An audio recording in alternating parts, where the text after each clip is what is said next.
This is my Mk5 Golf GTI. Sounds alright, doesn't it? This is a car we actually picked up with no MOT whatsoever. It had been off the road for a little bit and we'd been trying to get it back to its former glory. It failed its MOT on the CV boots and we also needed some new tyres to put on the car, but obviously we got the wheels refurbed at the same time. We then took it down to Midland VW, got a TTRS Clutch fitted and then started chasing some more performance. We fitted a Revo intake, custom made our own heat shields, and then took a trip down to Artec for a balance shaft delete, a full service, a new PCV valve and also a new dipstick. All recommendations from you guys.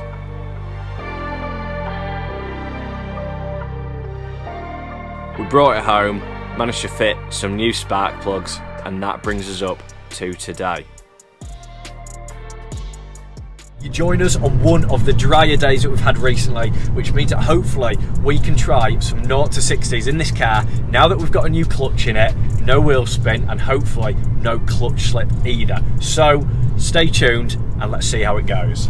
And if you don't know which car we're talking about, it is of course this one, the Golf Mk5 Edition30, and we've had a couple of upgrades done to it so far. In the last video, of course, we took it down to Artec, we got the balance shaft delete freewheel, a full oil change, filter and whatnot, and then replaced the boost pipes, the PCV valve, and also got a new dipstick. And that's not all. If you have been following the channel from the start, you will already know that we've done some little modifications to this car, like changing the colour of the wheels, and we've also just had a TTRS upgraded clutch put in by Midland VW, which means that eventually the clutch is no longer slipping because, of course, it's a manual transmission. But let's get on to the good bits. As you can see, we've got a lovely dry day and this car has now got a switchable APR Stage 1 tune. So let's jump in, take it for a little drive and see what it's like. So let me explain exactly what an APR Stage 1 does to this car. Now, initial power output is boosted from the 230 horsepower stock to a sort of rough estimate at about 310. I'm fairly sure that is what it says on the APR website, but yeah, roughly about 310 horsepower. So an improvement of around 80 horsepower, and I believe it's about the same in torque as well. But that's not all, it actually came with switchable maps. Now, you do have to have cruise control fitted to your car to do this, but effectively we have got 4 different maps. 1 is stock power, 2 is for running on 98 RON and above fuel, number 3 is for 95 RON fuel, and number 4 is like a valet mode. So if your car was going to a garage, it basically limits the speed, limits the revs, everything like that, and keeps your car safe. But what we're going to focus on today is this car in stock form against its now Stage 1 APR tuned with switchable maps and see what difference there is in terms of 0 to 60. Because let me tell you, there is a huge difference on the road. So like always, I've got Lauren with me sat in the car and we are going to set up sort of like a GPS draggy system she's got on her phone and see what sort of 0 to 60s we can get in stock form and also Stage 1, and hopefully find out just how much faster this car is with the best part of 100 extra horsepower. Here we go.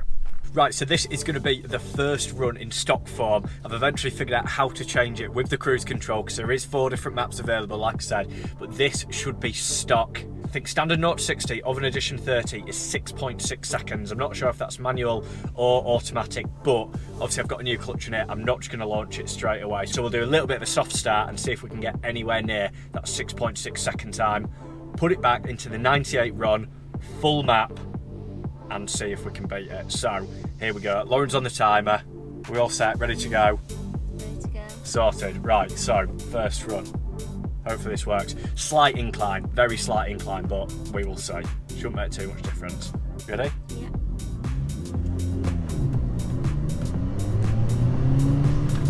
That cannot be it. That is so slow. What was that? Oh, we didn't even get 60, did we? No. Right, scrap that. I have definitely put that in valet mode. It comes with like a little valet mode so that people cannot rag your car. That has to be valet mode. There's no way that that is standard power. That was embarrassingly slow.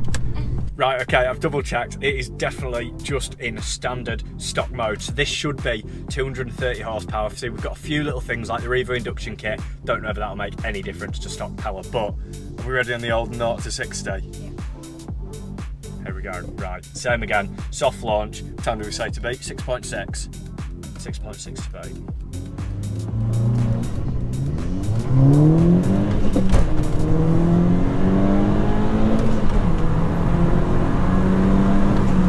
Okay, hey, you got 60.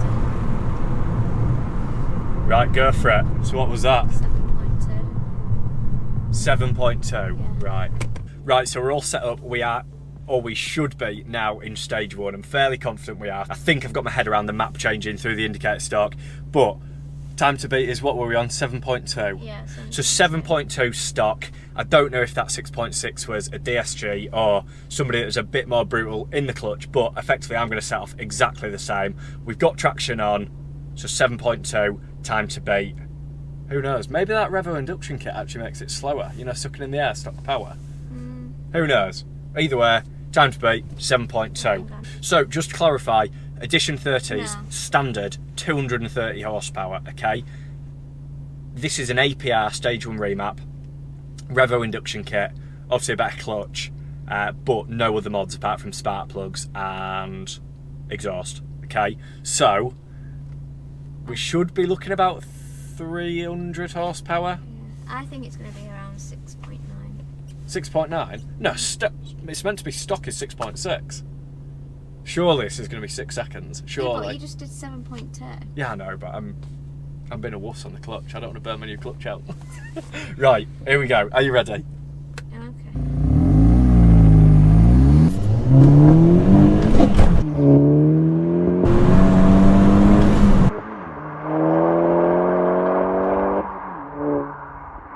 There was so much wheel spin in that, Yeah, even with that was traction. shocking. What was it? It's 8.5.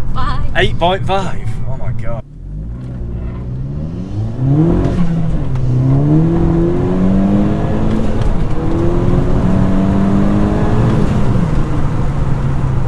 $7.1. 7.1, are you kidding? That is terrible.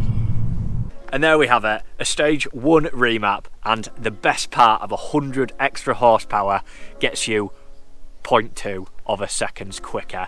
Effectively, the car and the traction control just could not get the power down, so we maybe need to look into some different handling modifications in order to actually get this power down. But apart from the 0 to 60s, the actual drivability of the car, how it comes on boost and how fast it feels is massively improved. And speaking of improvement, we have got some coming very shortly. We have actually got a set of a really good high-end suspension to fit to the car, and hopefully that should improve the handling no end. And then we just got this delivered the other day.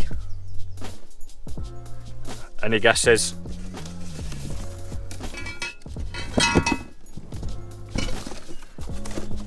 Yes, it is, of course, a welly cooler, so you can see where the plans are going with this Edition 30, because let's just say it won't be staying stage 1 for too much longer. And so make sure you are clicking that subscribe button just down here to follow the Golf's progress through the stages and then onto the handling mods. And who knows, we might end up doing some cosmetic stuff as well, because I have actually picked up a new set of rear lights. Comment down below any guesses for which rear lights you think I might have got. And so as it starts to get dark, I just wanted to say thank you very much for watching this video. Hopefully it proved a little bit informative and keeps you up to date with the Golf, the plans and what we've had done so far. So thank you very much for watching. Make sure you give this video a big thumbs up and make sure you do click that subscribe button to keep up to date with everything happening to this car. I've already dropped hints at new rear lights, new suspension, and you've had a sneaky peek of the welly cooler in the boot, which can only mean one thing: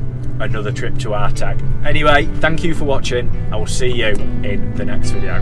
Peace.